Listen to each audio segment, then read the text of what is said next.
How's it going, Ram fans? And welcome to the Monday Night Sports Show. We have another great show coming up for you. I'm Castro. And I'm Hunter Fillmore, filling in for Jessica Mendoza. Do not go anywhere because CTV Sports starts right now.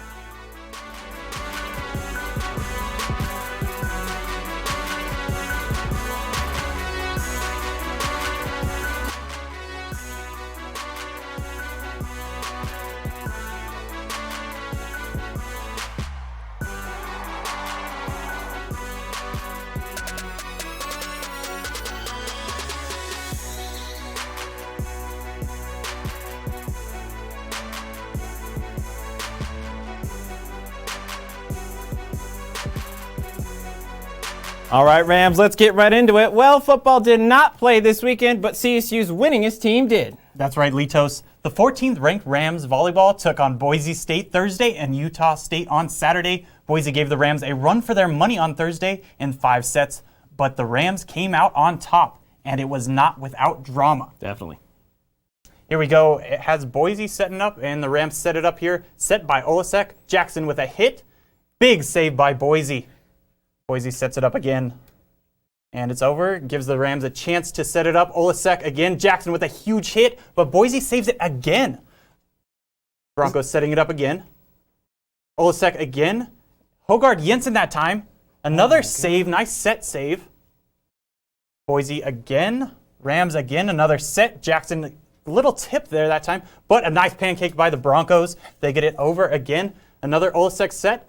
And Jensen, and watch out fans, and she slides in, but it's saved. The Broncos get it over again. Another set by Olasek. Another hit by Jackson, but that time it's blocked. Another set. Jackson this time with a little tip, and they get the point. It was a long set right there, Litos. That one, I got tired just watching them. In that game, the Rams outkilled the Broncos 68-34. Paulina Hogard Jensen tallied 12 of those kills and had 7 blocks, just falling short of that double-double. However, Jensen did capture that double-double in the matchup against Utah State. She finished that game with 10 kills and 11 blocks. The Rams sweep the Aggies, making it 12 sweeps on the season for this Rams team. Hunter, wow. I mean, like I just said, I'm tired watching that. But this Rams volleyball team, insane. I mean, they're known to be pretty good throughout the season, but this is crazy. You see how crazy that Boise game was. The Rams will return home this week to take on San Diego State and Nevada, finally getting to enjoy a little bit of that Moby madness. Moby Arena, home of the CSU Rams women's volleyball team, has been known as quite the hectic setting. I think the environment is great. I think it's fun to be able to come and support all the girls every night and just be able to bring the best energy possible. And the environment just gets crazy. It gets loud, and it really just could really intimidate the other players. And this is just something completely unique. There is really nothing out there that's like this. The fans, the community really come out to support not just volleyball, but the whole school. So that kind of just brings this really energetic community environment that you can definitely feel. And although the current women's volleyball team doesn't seem to need the home court advantage, it doesn't hurt to have screaming fans on your side. I think it's exciting. People want to come watch us play when we're doing better, and it also brings more excitement for us as well because the more people there are, the more that's cheering for us, and the more it goes against the other team. So it's really exciting to have that many people cheering for us in a crowded gym. Rachel Hallam, CTV Sports. We're talking about their performance and how well they're doing, but, you got to give the fans some credit. They bring a lot to that environment at Moby Arena. Yeah, there are some very dedicated fans out there that come out to the games all the time. Got to give them some respect. However, the CSU volleyball team is not the only team making some moves. The women's soccer team had another pair of games this past weekend as they looked to keep their strong season performance going.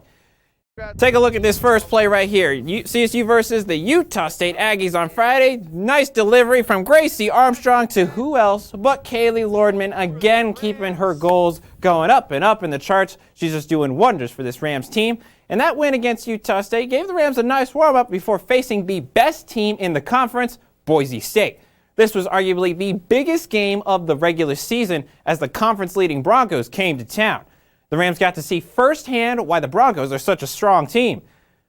Take a look at this right here. Boise State would find the only goal of the game early with McKenna Knet capitalizing off a great centering pass from Ramey Shirley. the Rams would fall 1-0 to the Broncos.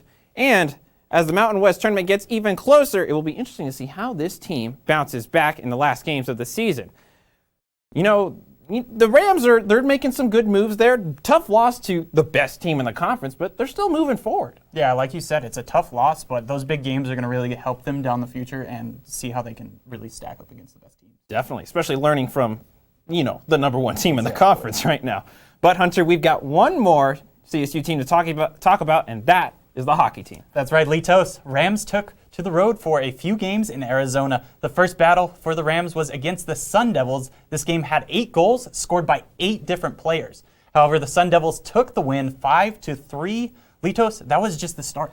You said it, Hunter. Let's take a look at this right here. They moved on to face the Arizona Wildcats. They get 1 goal here in their first matchup on Friday night. They got the win there. However, Saturday, a whole different story. Take a look at that scoreboard right there. Arizona 5. They put number 6 in right there. That was just, I think, ugly, really. It's just the best way to describe that performance on Saturday. 6-1, the final score. That is not acceptable. Yeah, like you said, that was kind of a shockingly poor performance by Morgan right there. He allowed 11 goals in that, and it was just not good for that weekend. Yeah, and it starts to raise more question marks again. What needs to be improved? Or one of those goals that the Wildcats has was on power play. Do they need to take a look at that again? More puzzle pieces that the Rams need to keep solving. But that is the end of our week wrap up. Do not go anywhere, because when we come back, I've got Castro's Cut coming up next.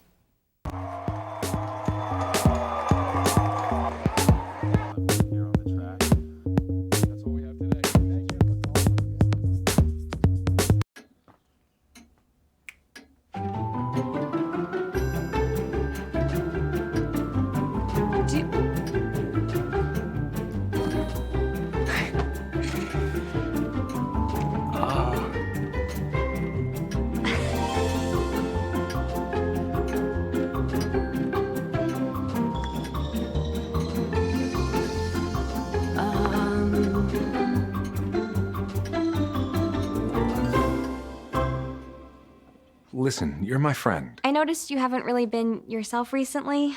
Yeah, I feel like something's up. How are you? Are you okay? Is there anything you want to talk about? I just want to know how you're feeling. And listen, even if you don't know what to say, I'm here to talk. No matter what you're going through, I just want you to know I'm here. I've got your back. when you want to talk, I'm here.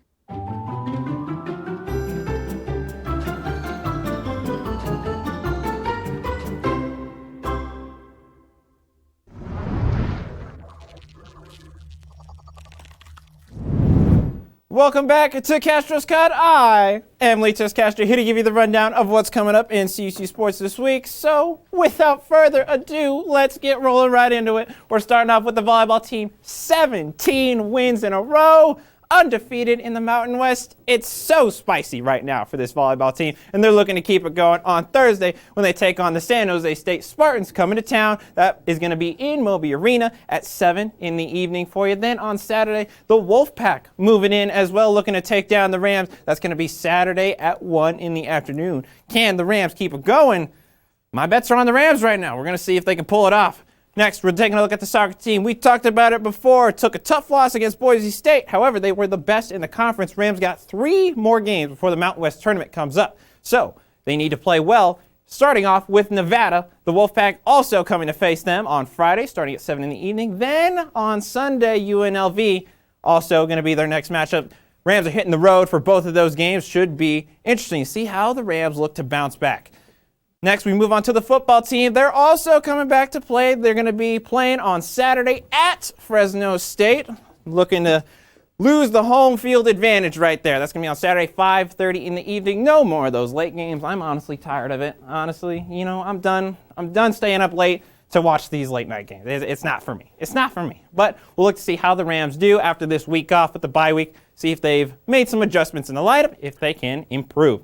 Finally, we finish it off with hockey. 3 matchups coming up this week, starting on Thursday. Taking a look at the Oklahoma. Central Oklahoma is going to be the first opponent on Thursday, 8:30 in the evening. Then Friday and Saturday, 2 matchups again versus the Sooners on Friday at 8, 7:45 in the evening on Saturday for you. And I want to take a look at these right here. The Sooners, they're a tough matchup. They were tough for the Rams last year. Probably going to be another big set of games this year. So, you know how we do it. Top games of the week coming up. So, we bring on a friend, talk a little bit more about these games coming up. We're going to bring on James Hall once again, talk about hockey. James, how you doing? Always a pleasure to be here. We're glad to have you, sir. Thank you for coming. So, James has brought 3 keys to what the Rams need to do to take down these Sooners. James, start us off with number 1. Well, first off, I want to come back to them being aggressive offensively. We saw that against their games down in Arizona. Put up some points. You know, they were aggressive. They were down. They were always down on the opponent's side of the ice. Yes. Unfortunately, they just didn't get enough, which kind of brings me to the next point. But I want to hear what you think a little bit about their offense. Yeah, so, I mean, the Rams definitely got to keep moving. We saw that against Western Michigan. They had a lot of offensive pressure, but sometimes it gets the better of them, I think. And I think does that move into your second point there? It does a little bit because it kind of goes into the penalties. While they were aggressive, they were getting into the penalty box way too much. Definitely. Giving their opponents way too much of an advantage to try and come back into the game if they have the lead, or just to slam them into the ice if they don't. Yeah. I mean, like you're saying there, the Rams are just giving up so much time on the ice. I mean, when they played Western Michigan here in Fort Collins, we looked at the penalties. They spent over 2/3. There were over 2/3 of the game in the penalty box, and that starts to add up, makes your players tired. It just adds on to the snowball effect on the ice there. So I get what you're going for. Finish it off. Number 3. Finish it off. Defense. So they've been very well on defense for the first couple of series. Unfortunately, that didn't show up against Arizona or Arizona State. Joe Morgan, who we know is a much better goalie than what they saw in the last couple series, he just didn't have it. He didn't seem like himself really too much, and I'd like to see him kind of come back to Joe Morgan form here back at home. It should be interesting to see if he can bounce back. Lots of the Rams, as we're looking at all the sports, needing to bounce back. But Morgan, I think you saw in one of those highlights there, he just almost stood there as the shot was taken. It's just not like him, like you're saying, to really have that outcome. But we'll see how they bounce back. If they can take down the Sooners when they come to town. James, thanks for coming on. Always a pleasure. But you know what time is up next. We got the top play of the week. Let's roll it. And I'm going with my Avs on this one. Colorado Avalanche taking on the Panthers in this one. Shot off to the side. Grubauer. Did you get that with the glove? I think that's just his arm right there. Oh, my. Oh. Yeah, I don't know. Yeah, there's no glove there. Not on him. That's not going in. Not today. He's not having it. No. I love it. I love it so much. Look at that. That is so clean coming back that way. I love it. I'm a hockey fan. You gotta love it. Absolutely. You gotta love it. All right, Rams. That's all we've got for Castro Scut, but do not go anywhere. Coming up next, the Triple J Pick'em Challenge. Don't go anywhere.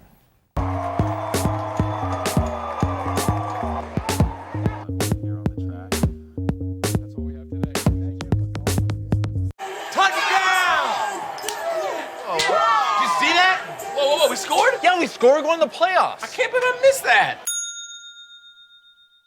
Every time I'm buzzed, I spend too much time on my phone.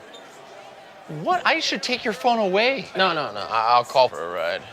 Hey, why does my face look like that? I'm playing with these new face filters. Okay, you know what? Yep, that's mine. I'm gonna need that back. No. Kevin. Yeah. Sam, Elmo. Oh, hey, Julia. You ready to play band with us? I'm going to play my clarinet. And Elmo's going to play his drum. Drum loud. Oh, well, you know what to do, Julia. Julia knows. Mm-hmm. With Julia's autism, loud sounds can be too much. But she still loves to make music. Play band. Early screening for autism can make a lifetime of difference. Find out more at screenforautism.org.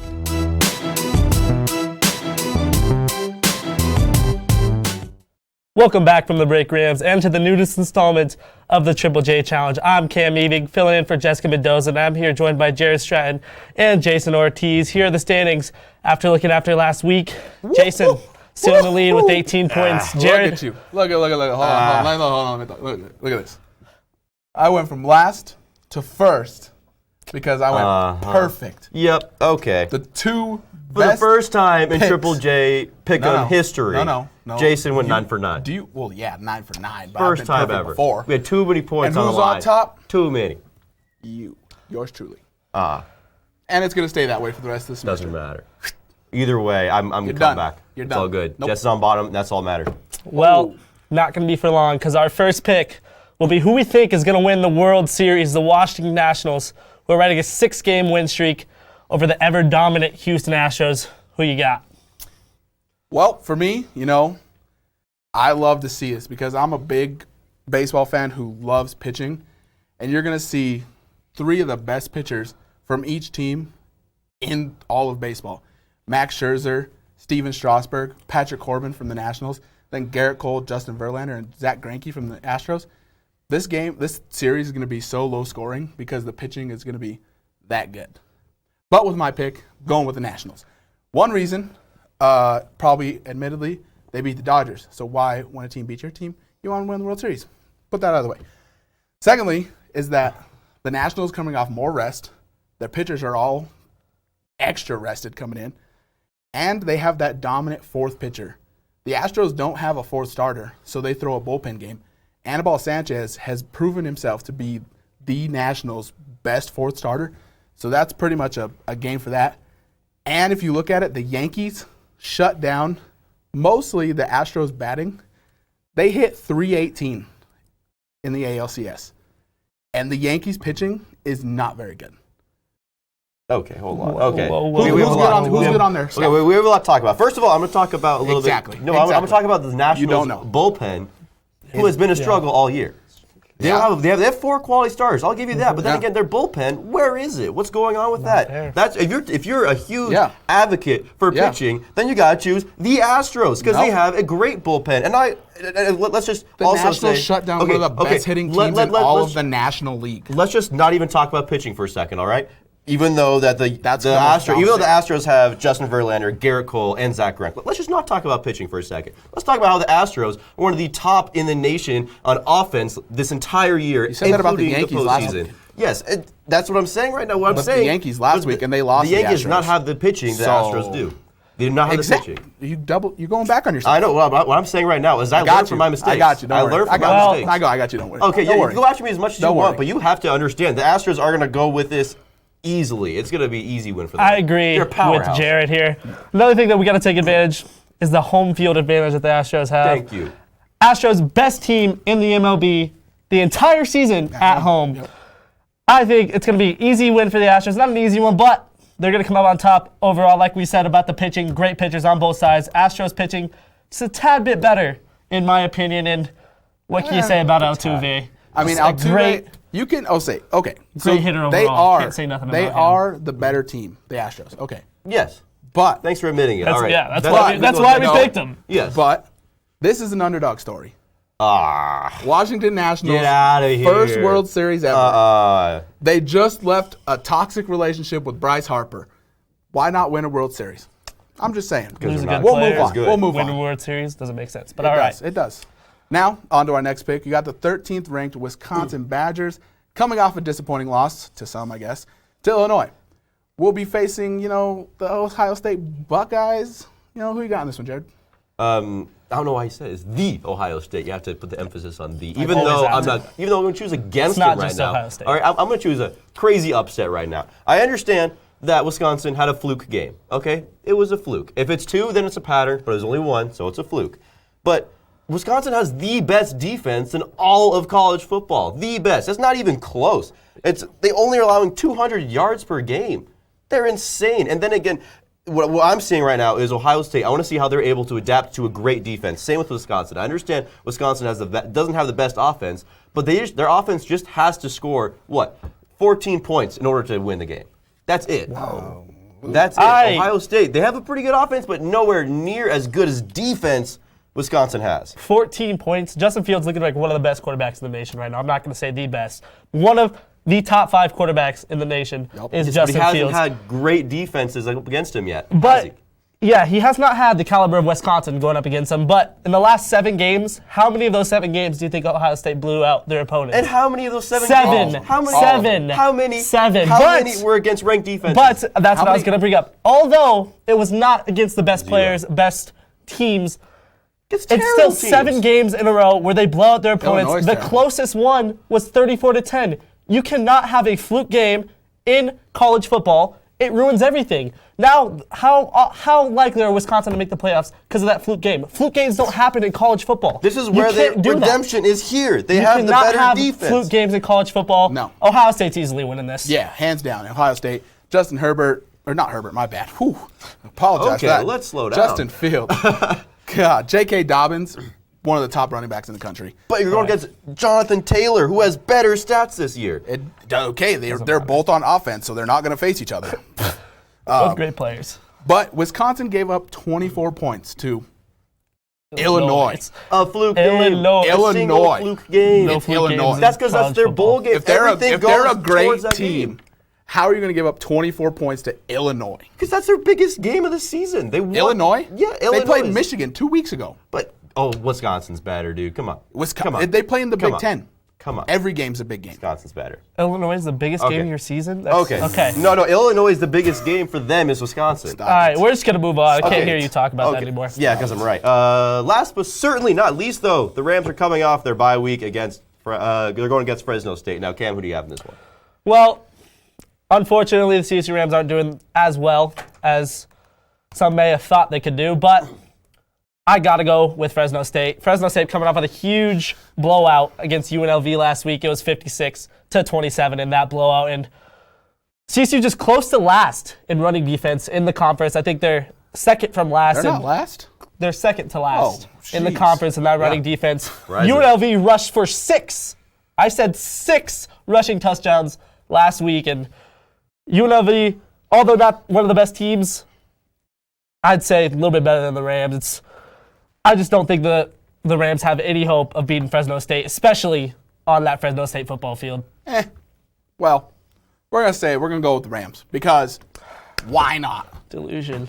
Hey, why? That was Fresno, the best reason you've had this year. This is no Fresno team that we've seen in the past.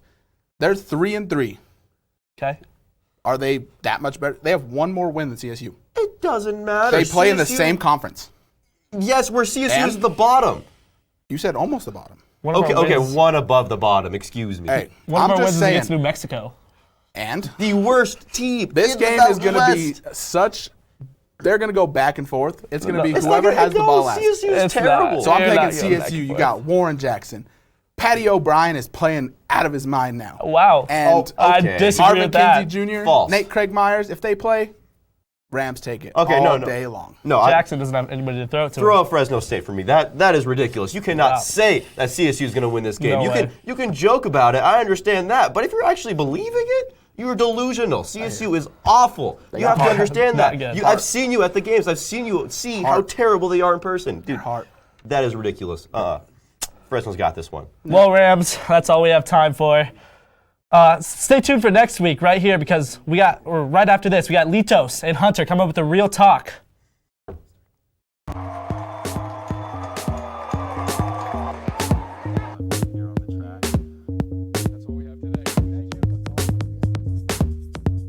Mrs. and Mrs. Jimmy at the debut.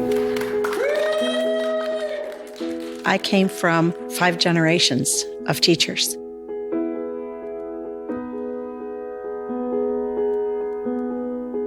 Losing my job was the bottom falling out of my world.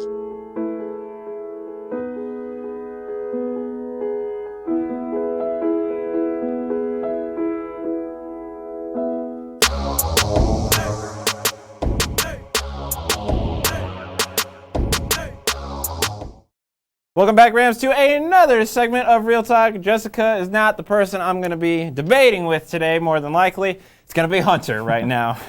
Folks, you know how we do it. We've both brought something controversial in the sports world to talk about. So, Hunter, as you being the special guest here, I'll let you start us off. What do you got for me? Yeah, so we're going to talk a little bit about the XFL. Here's a tweet by Jeff. Jeff says, have no idea whether the XFL will survive alone, be a success, but their draft was a hit. Totally fun, original, and a great way to reintroduce their players to the public. So do you think this XFL is going to be real talk, or do you think that it's going to be a little BS like that AAF was? I don't like it. I think that's BS. No, it's not going to be a success. Jeff, sorry, Jeff. That's BS. I don't think, no way you can compare yourself to being a success of a league to anything else other than the NFL. The NFL is the only league They're not comparing themselves to the NFL yet. But you're still looking to be a success. They're taking these players that don't get an opportunity and giving them a chance, and there's still big name players that are going into this XFL. There's Cardell Jones, who didn't make it into the season with the Chargers, but he is still on that XFL team, and there's players that are getting an opportunity. I think it's going to be more of a success than people think it is going to be. Well, I mean, even if it's good opportunity for players, that doesn't mean that people want to see that. Why would you not? Why would you not want it to be a feeder league, kind of like these other People want to leagues see the are? good stuff. They don't want to see some average Joe players going out there on the field. They're not average Joe players. They're pro players. BS. No. Lock it in. BS. You can lock that in. I'll lock it in. We'll move on to yours okay, and see what's going on. Let's see what you got for this one here. So I'm going to keep it plain and simple. Our friend Maddie Warren says bat drops greater than bat flips. Simple, easy stuff for you. Tell me really quick.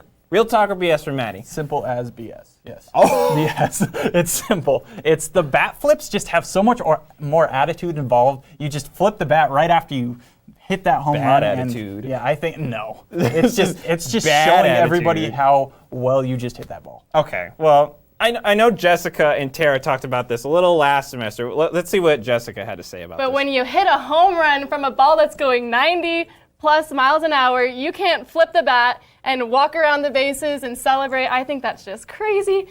Yeah, you're both wrong. That's that simple as that for you. Both wrong. I would disagree because the way your statement ends with the dropping of the bats. You have the what finesse. Statement is you that? nail it. The finesse. The just finesse. Like that. You're just flip your foot out? obnoxiously Okay. throwing the bat out of there. Okay, whatever you say, Lee. Okay. All right, Rams. There are some things that we do agree on, and that is that CSU is wide receiver U. Jessica Mendoza caught up with Warren Jackson and jumped deeper into the history. Warren for the big one. Down the field, wide open for the touchdown is Michael Gallup. A crucial part of the Dallas Cowboys offense was once a part of a football program that doesn't have a reputation for winning. But Michael Gallup contributed to the making of Colorado State University's new nickname, Wide Receiver U. Show Rashad, we show Gallup, we show Preston. Nate Craig Myers, one of the reasons he wanted to come here was because of what we do at the receiver position. And, what we do offensively is similar to what they see on TV on Sundays. That's because of what former wide receivers coach Alvis Whitted started here. And it's not surprising to hear that he himself got promoted to coach in the NFL. It was Rashard Higgins who started the revolution. His legacy specifically attracted Warren Jackson, who was looking to leave a legacy of his own. They're in the places that I would like to be one day, so they know that road. And Jackson is on his way to being another Ram in the NFL, recording 214 receiving yards in their most recent game against New Mexico. This performance earned not only Mountain West Offensive Player of the Week, but also landed him on the PFF National Offensive Team of the Week next to Oklahoma receiver CeeDee Lamb and other top-shelf college talent. I'm just honored, I'm glad that I can help my team to a victory, and I'm glad to bring great recognition to the school. And those who brought great recognition before Jackson have always known that Rams take care of Rams. And then getting to meet Hollywood, he holds like every single record here. So, just being able to catch up with him and him give me some insight on the league, it was a great feeling, something that, I never thought I'd be able to do because, he big time. And those veteran Rams continue to give back to their successors. It means so much because, you never know who's really watching you all the time, especially with their schedule. And just to know that they took the time out their day, to still make sure I'm doing well and just checking on me, it means a lot. The recognition will continue long after Jackson here at Wide Receiver U. From Canvas Stadium, Jessica Mendoza, CTV Sports. Well, Litos, it'll be really good to see what Warren does in his future career and see how that goes. Oh, definitely. And, it's something special for CSU that even if they don't play well in the season, they definitely make some good players that go out and do great things. So you got to give them some credit where credit is due there. Well, unfortunately, Rams, that's all the time that we have for this week. But make sure to follow us on Twitter and Instagram at sports_CTV to fill all your CSU sports needs. I'm Hunter Fillmore. And I'm Litos Castro. Make sure to tune in at the same time tomorrow night to catch Ethan Bird on this week's installment of The Red Zone. Have a good night, Rams.